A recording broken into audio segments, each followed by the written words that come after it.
Hi, my name is Jim, and today's topic is Bode plots. That's B-O-D-E, Bode plots. And these are very important parts of electronics because they display the frequency response of a system. You know, they're very common and very necessary from audio on up through light. And we're going to concern ourselves with the frequency component of Bode plots and not the phase component. That'll be a topic that I found to be covered in the 2+2 program. But anyway, we're going to limit ourselves to single time constant networks. Now what that means is we're going to have one energy storage element, being either a capacitor or an inductor.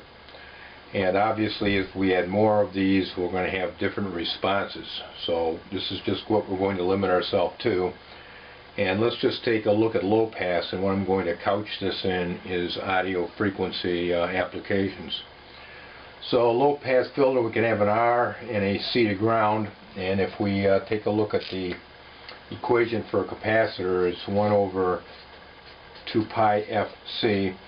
So as what we can see here, as F goes down, X sub C goes up. It's a reciprocal arrangement. So as the frequency gets lower, this part basically disappears, meaning that X sub C is very large and V out asymptotically approaches Vn. And contrarily, if F becomes very high, X sub C becomes very low.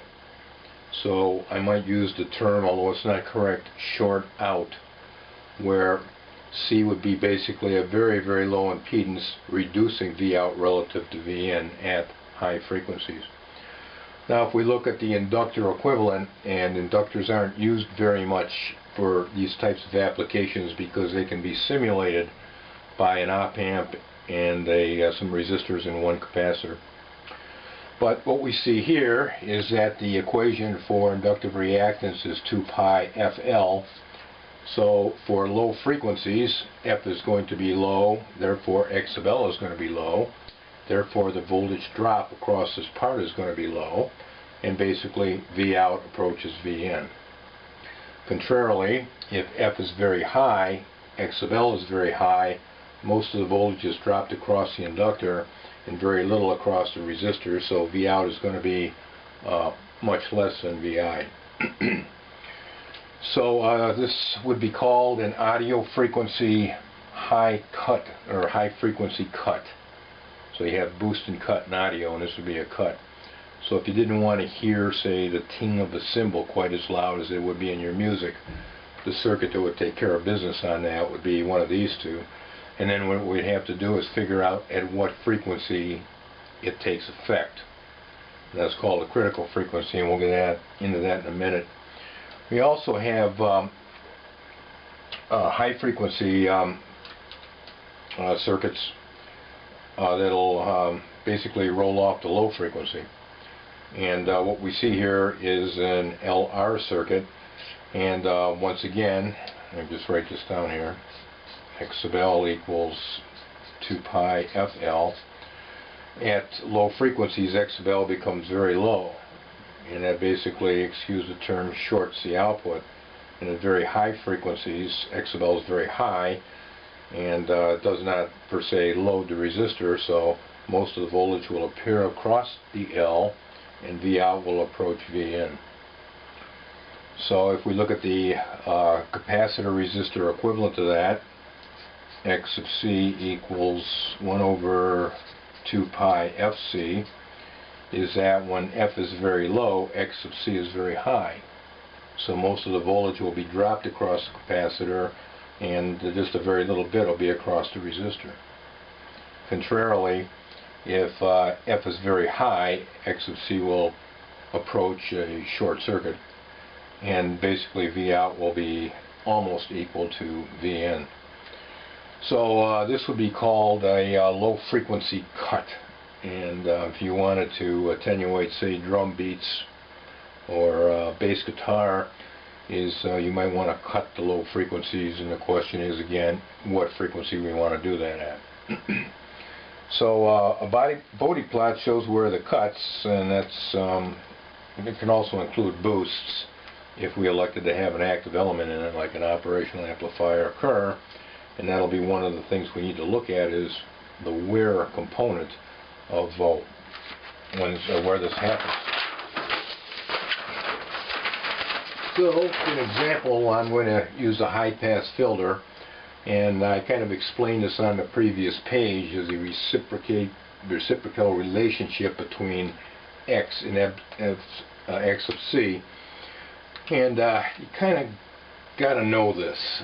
If you use two extremes for the frequency, let it go to 0 and let it go to infinity, and take a look at your circuit, you can get an idea of what it's going to do, and that's kind of an important thing. So that's basically what I said at the top here, is for an inductor or a capacitor with a circuit, is use those two extremes, knowing based upon their equations what the output will be as a dependent variable, which would be the frequency, and you can get an idea of the way that circuit is going to behave. So we have a definition here, and that's called the critical frequency, and there's several different designations for it. It can be F sub 0 or F sub C for critical, or F 3 dB. Actually, that should be negative 3 dB. Yeah, I'll leave it 3 dB because it could be a boost. And those are just three of the standards, or maybe more, to indicate where these effects start to take place. And that's defined by the industry as where the output power drops to 50%. Now, what that means is that the voltage, or for that matter the current, drops to 70% of its reference value. So the reference value for a high-pass filter would be way out here. And remember that these are going to be asymptotes. And then the point is where, say, the voltage drops to 70.7 of someplace way out here, which would be very close to Vn. So what we can see, if we take a look at this a little closer, is we know that power equals V squared over R. And if I want to find a critical frequency, and I know that the half power point is going to be 0.707 times V quantity squared, if I square that 0.707, it ends up being 0.5p. So that's where the half power comes in, and that's where the 70.7 comes in for a voltage or a current. So this would be kind of the diagram we get here. We're going to be doing this on semi-log paper, where this axis is going to be logarithmic and this axis is going to be linear. And this is the frequency, and this is the level expressed in decibels. So 0 dB, and you have to be very comfortable with this, is equal to unity gain. This is in the log domain, but unity gain simply means 1. The output would be equal to the input. V out over Vn equals 1. So you have to be very careful of that. So this would be the response of a typical high-pass filter, and again the question is what frequency does this occur at? Now this point here is also noted as the negative 3 dB point, and that's going to become very important in a minute. So how do we get this, I suppose, would be a good question. And in lab, if you had this circuit set up and you had a very high impedance measuring device on the output, you'd simply sweep the frequencies and measure the output and do a point-by-point plot. So in all of the discussion here, we're assuming that the output load at VO, that's external to this, is very high, and if it's connected to an operational amplifier, say the non-inverting type, the input impedance is quite high. So our measurements will be accurate. So what we know is that high frequencies V out is approximately equal to Vn, and what we get on that if we let that happen, and this would be the reference that I pointed to on the other page, is in decibels 20 times the log of V out over Vn.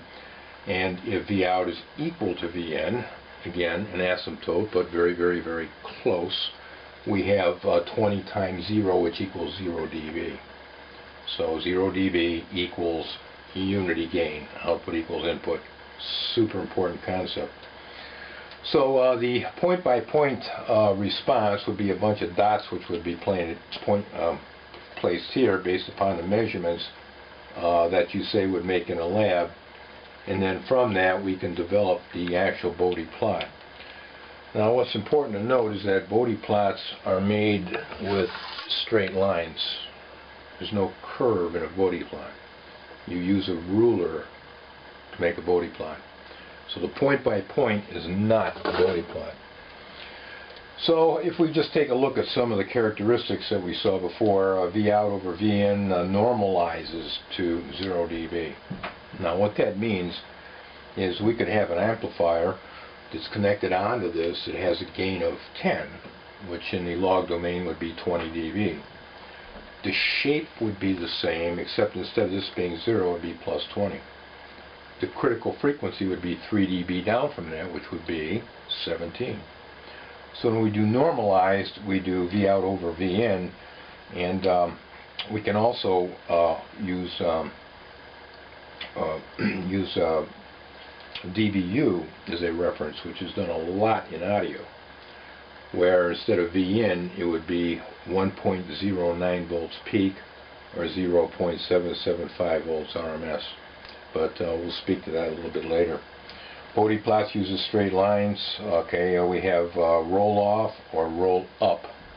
So this would be roll off example, and an example of roll up would be what happens in an FM transmitter, where frequencies above 2.12 kilohertz are attenuated, made higher, and then in the FM radio there's a compensating network which makes it all flat, and what that tends to do is reduce high frequency hiss in the audio, and that was a relatively important discovery. That was called pre-emphasis. So you have roll up and roll off, and the rate at which it does this for a single time constant network is, for roll off, it's negative 20 dB per decade, or plus 20 dB if we're talking about roll up. And what that basically means is that a decade is a factor of 10. So if we take our critical frequency and multiply it by 10, or take it and divide it by 10, and this depends upon what kind of circuit we're working with, we would end up with a point which is down 20 dB. And that would be the point which we affix our ruler to make our straight line for the Bode plot.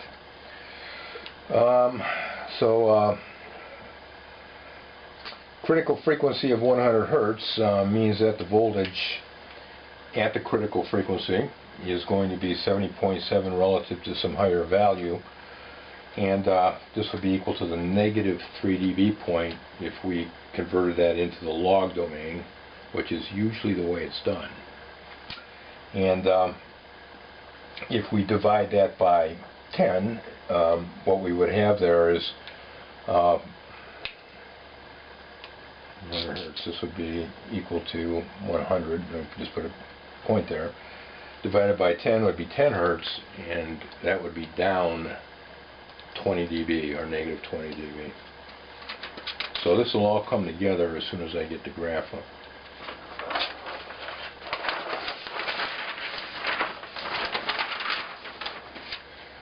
So we start out with a point-by-point, and I've indicated that by some dotted blue lines. And then we find the point which is down 3 dB, or 70.7%, and I put a circle around it. And then to get the Bode plot, what's super important is you go straight up to 0. You increase the level to 0 dB and put a point there. And it's got to be above the critical frequency. If it isn't, the Bode plot is wrong. The second point would be out here somewhere, where the output voltage would approach the input voltage, and then the third point would be at the negative 20 dB point, which would be, in this case, 1/10 of the critical frequency. And then all we do is straight line that, and we see that the actual point-by-point will asymptotically approach on a diagonal the Bode plot, and asymptotically approach horizontally the 0 dB point. So we have a linear scale here and a log scale here. Now, how to find a given R and C to determine where the critical frequency is we let the absolute value of X sub C equal R. Now, what that means is we're not going to be taking into account phases, and Bode plots do not, at least for frequency response, take into account phase. So if I do that, 1 over 2 pi FC equals R, and then solve for F, I get 1 divided by 2 pi RC. And remember, on your calculators in the denominator, you have to parenthesize that, or you get 1/2 times pi RC by the orders of operation. So that's a common mistake. So for audio, 10 kilohertz is a very common working impedance. And suppose we desire to do the reduce the frequency content of music below 100 hertz. Now, another reason we might want to do that is to attenuate hum, which would be 60 hertz component, say, introduced from house wiring or stage wiring or whatever. So we're going to use 100 hertz as a relative frequency here.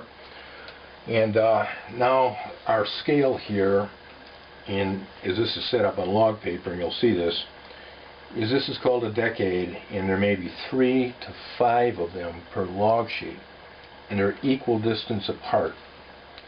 So at the 3 dB point here at 100 hertz, which will determine the value of C in a minute, what I would do would be come up 3 dB, put a point, and then again on the linear scale go down to negative 20 dB, 10 hertz, put another point, and then these serve as the points for the diagonal and also the points for the horizontal component of the Bode plot.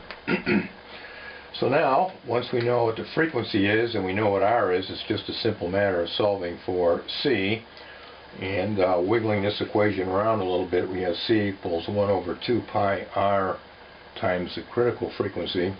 And for our value here of 100 hertz, that comes out to be 10K, as we would expect, or negative J 10K.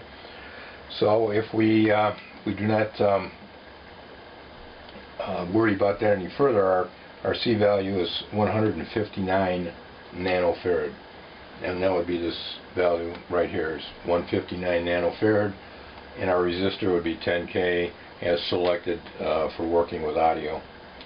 So if we kind of do a sanity check here, we can use voltage divider. Our capacitive reactance, which we're just going to indicate, and I've kind of done this in polar form just for the heck of it, would be negative J 10K. That's this guy right here, expressed in polar form as 10 at 0 degrees, and that would be the resistor in the numerator. And then in the denominator we would have the sum total of 10K minus J 10K. And going further with that, in the denominator, square root of the sum of the squares. I've not even bothered to put the angle in here. And we get 10K over 1.414K times Vn, and it comes out to be 7.07 volts, or 0.707 times Vn. So with this here, I've kind of checked that the values that we had are be working. Now, a point of concern is the point-by-point calculation has to be done many times at each point along this, and that's basically a series circuit calculation. So in your folder, what you have is an Excel spreadsheet, and you enter the R value and the C value and your Vn value, and then all you need to do is change F, and it'll print out the critical frequency, the voltage in volts, and also the level in decibels. So you'll be quickly able to do the point by point.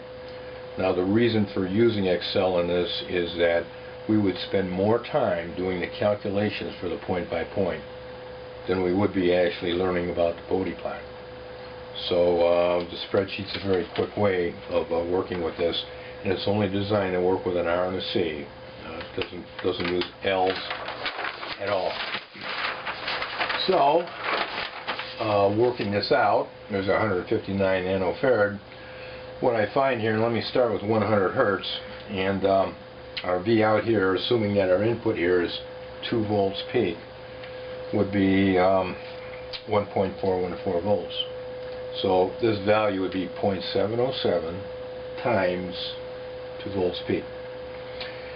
And what that would end up with is negative 3 dB if I took 20 times the log of 1.414 volts over 2 volts peak. As I decrease the frequency, is what we see happening is that the output voltage decreases. And the reason is because the capacitive reactance is going up. And we also see that effect over here from our 3 dB point, is that the output voltage decreases in the decibel logarithmic sense also. As I start to increase the frequency above the critical frequency, is what we see is the output now will start to approach our Vin, and actually the spreadsheet set at 5K, it's 2.000 volts. Now that's not exactly correct because it's an asymptote. But if we look at the loss in decibels, it's 0.002 dB. So basically what that means is the output voltage is equal to the input voltage. What we'll do next is take a look at how we would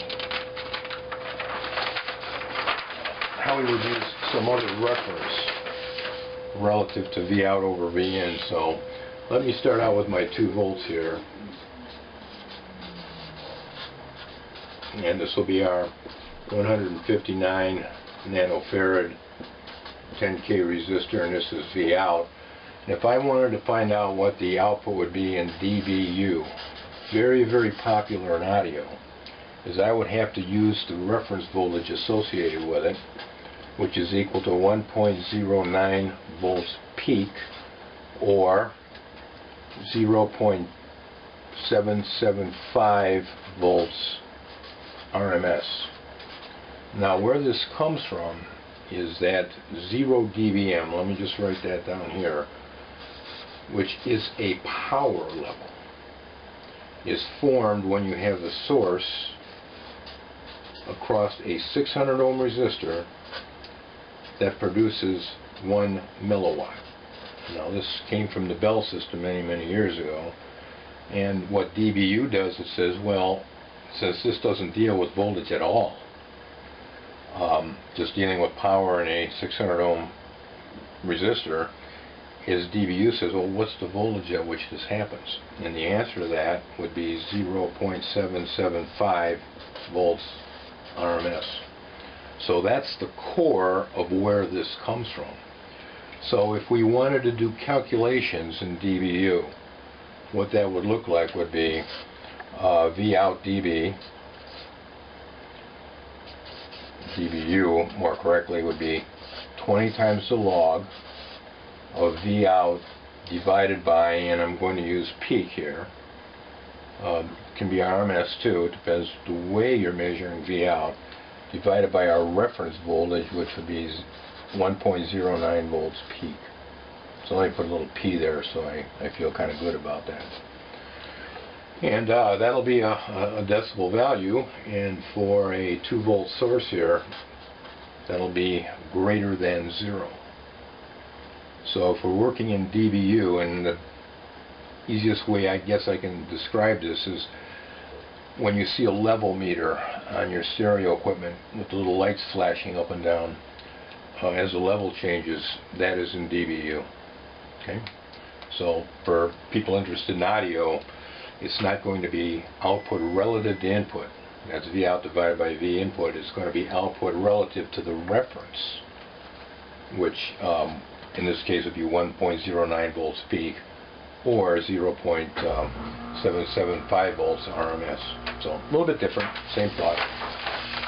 Now let's go back and take a look at an actual Bode plot. There we go.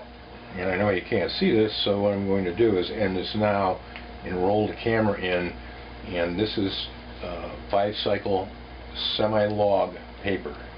Semi-log meaning linear on one axis and logarithmic on the other, and then we'll explore the details of this precisely as to how you would make a Bode plot.